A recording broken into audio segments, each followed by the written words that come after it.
Get to know me through my Disney Minnie Ear collection.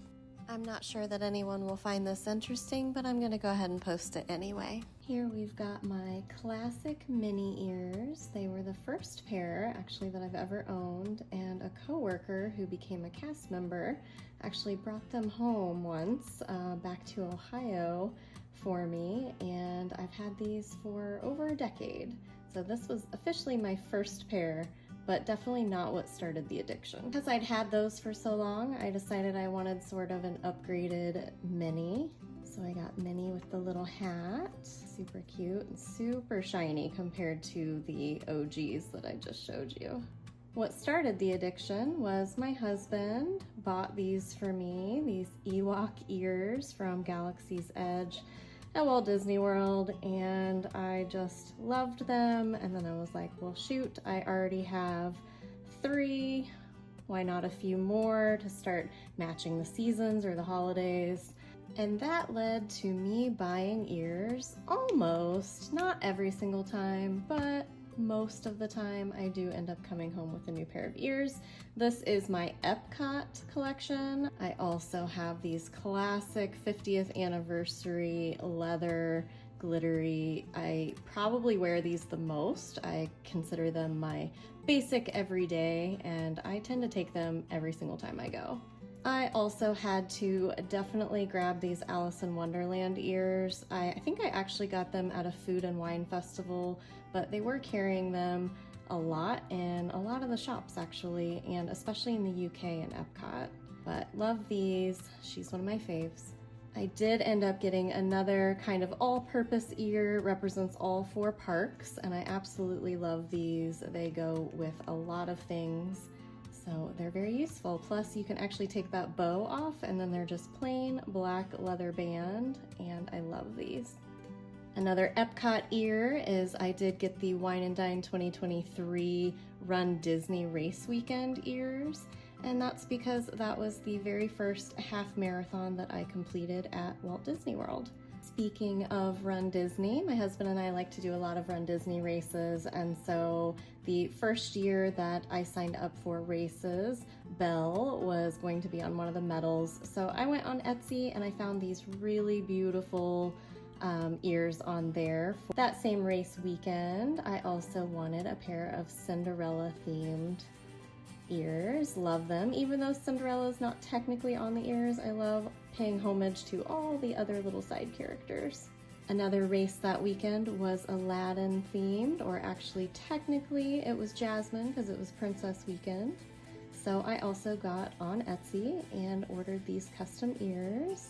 Wine and Dine weekend also had an Alice in Wonderland 5K, so you know, Etsy. And lastly, I had not seen any Encanto ears in the parks that I had liked pretty much at all when I first started looking. And so Etsy for the win. I got this adorable, has pretty much every character on it in some way. And I just love them. They're unique and you don't really see anybody else at the park with them. I have these incredible electric parade 50th anniversary. They are for Disneyland. I've actually never been to Disneyland. That's on my agenda for this year, but I have seen this parade twice at Walt Disney World, once when I was really, really little and once again when I was an adult, and then I just saw it again in Tokyo. So I'm absolutely in love with these ears. They also glow in the dark, and they were my very first Loungefly ear ever. Another really special anniversary ear that I love is this one here for the 100 years of Disney, and it's the Aristocats. You'll soon see that I can't resist ears that feature animals. And that's how I ended up with these. This was during the year of the rabbit, and they are also Loungefly. I didn't even realize that when I bought these. I found these adorable Simba and Nala Lion King ears at Animal Kingdom. Had to have them. And Baymax. Baymax is one of my personal favorites as an adult, whereas Lion King was one of my favorites as a kid. Lately, I've been trying to collect different ears for different seasons, so I had to have these Polynesian Village Resort ears from the Poly, and I love to wear these during the summer.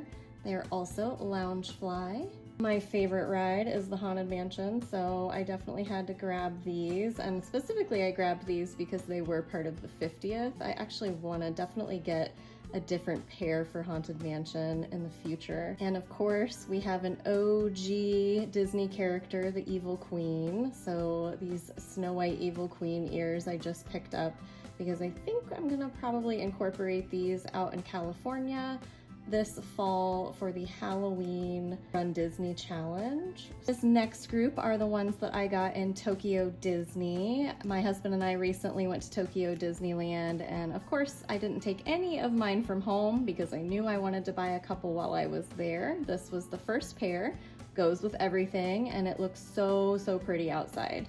Because I loved that one so much, I decided to get this pink pair, but as you can see, it kind of actually changes colors, so it's very mermaid, and again, pretty much goes with a lot of things. I'm starting to really dig the ears that I can put with anything. I was in Tokyo Disney, so of course I had to come home with a set of Duffy and Friends ears, and I chose Lena Bell. She has such a cute story, and it's a really adorable character, and we had to join in on the fun while we were over there.